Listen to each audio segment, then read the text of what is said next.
What up, Fight World? It's your boy Ego, and I'm back with some more boxing. Now, before I get into the video at hand, which is new welterweight Adrien Broner. Yes, he's fought there 2.5 times, but he's moving back up from 140 to welterweight, and he has a message to Kell Brook in taking the Golovkin fight. Before I get to that, I just have to say that a lot of boxing fans are fickle. They're tribal. I express myself in multiple videos why I did not want to see Golovkin versus Kell Brook. And it fascinates me, and at this point it's laughable, because you have some people who are just so like hell-bent on making this sound like a fair fight, yet nobody's picking Brook. I haven't seen that many people, like in the grand scheme of things, in the heart of their own hearts, where they're really breaking it down and being like, hey, Brook, he's gonna jump up 2 weight divisions and take on the #1 middleweight and win. People are like, oh yeah, it'll be somewhat quasi-competitive, and then Brook gets knocked out. That's what everyone's expecting in this fight. Yet, when I express displeasure for the fight, even though not really anyone's picking Brook, just as they shouldn't, all of a sudden, guess what? Oh, you're hating, bro. You're just hating on Golovkin. This is a good fight. If it's such a good fight, then why is nobody picking Kell Brook? You look at Keith Thurman, Sean Porter. I have done several videos. You guys, some of you guys may forget, this is what I do. I'm not employed. That's why I can drop videos whenever I want. I'm not employed by somebody. I cover boxing. So I've done videos on all of these subject matters and situations. Thurman Porter, it was split. Some people even in the sparring, go read the comments on the league sparring. It was split on who won. And the actual fight, even after the fight, people were saying Porter won and Thurman got the decision. You look at Andre Ward versus Sergey Kovalev. It's split. Some people are picking Ward. They say he's too good, his skill, he hasn't lost since he was a kid. Ward looked good versus Barrera, pretty sharp, and that was off of a year layoff. Now he's going to be sharper with the Brand fight. Some people are saying Kovalev knocks out Ward, which is a possibility. Crawford Postal, same thing. Some people are picking the Iceman, some people are picking Bud. The reason being is because these are all good, competitive matches that we want to see, right? As true boxing fans, I don't see how you can't get behind any of those 3 fights that I just named. Golovkin Brook, the reason why it took the world by surprise is because nobody was checking for it. Nobody wanted to see that. It just fell into fruition, or whatever you want to say. And the biggest problem with Team Golovkin that I have in regards to this, and I did a video, is this. Just listen, almost 10,000 views on Instagram.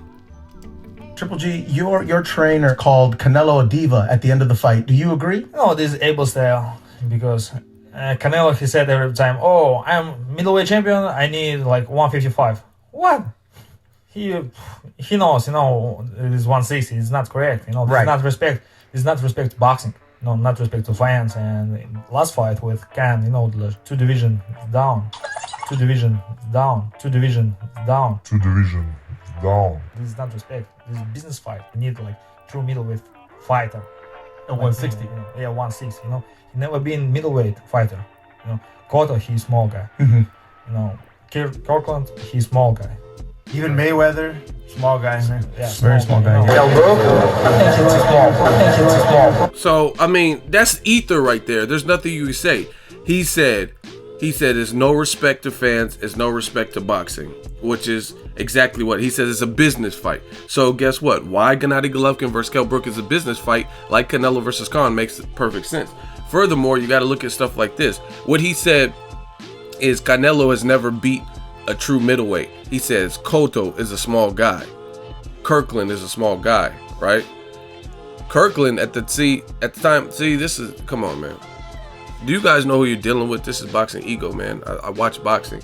At the time Canelo fought Kirkland, he hadn't even became middleweight champion. So who cares what weight that fight was at? That was at 155, but Canelo wasn't even a middleweight champion at that time until his fight after that, where he fought Cotto, then became a middleweight fight. So I could care less about Kirkland. That was a fight a week after Mayweather versus Pacquiao, when Canelo did not have a middleweight belt. So that's neither here nor there. But he says Cotto was small. He says, oh, Floyd Mayweather's small, and he lost to the small guy, Floyd Mayweather. But guess what? This is what makes it hypocritical, is Golovkin wanted to fight those same two people.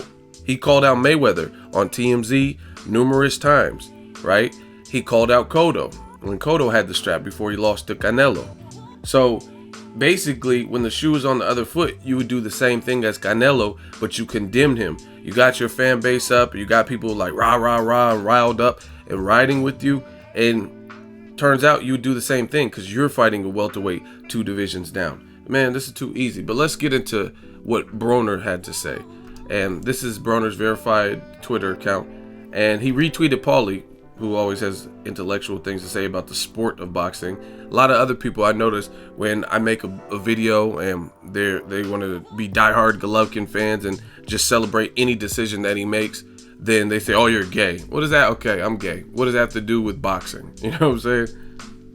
And this is what Paulie had to say. Does someone really have to get hurt for people to start to understand how crazy the lack of respect for weight classes in boxing is getting? Perfectly stated. Make all these excuses for this business fight. Oh, Chris Eubank priced himself out. Oh, well, like, you know what I mean? That's not an excuse. So then why were people so up in arms about Mayweather fighting Berto? You know what I'm saying? He could have been like, oh, Keith Thurman just had a fight or this and that. You know what I mean? There could be a situation or a reason for everything.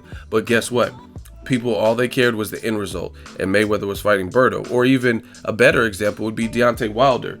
People are saying, oh, Golovkin, he's just this victim of circumstance, and the Eubanks, they wanted this deal. Eddie Hearn already told us they wanted this deal, and they wanted operational control. So Golovkin, he just had to fight. Nobody wanted to fight him. They were ducking him.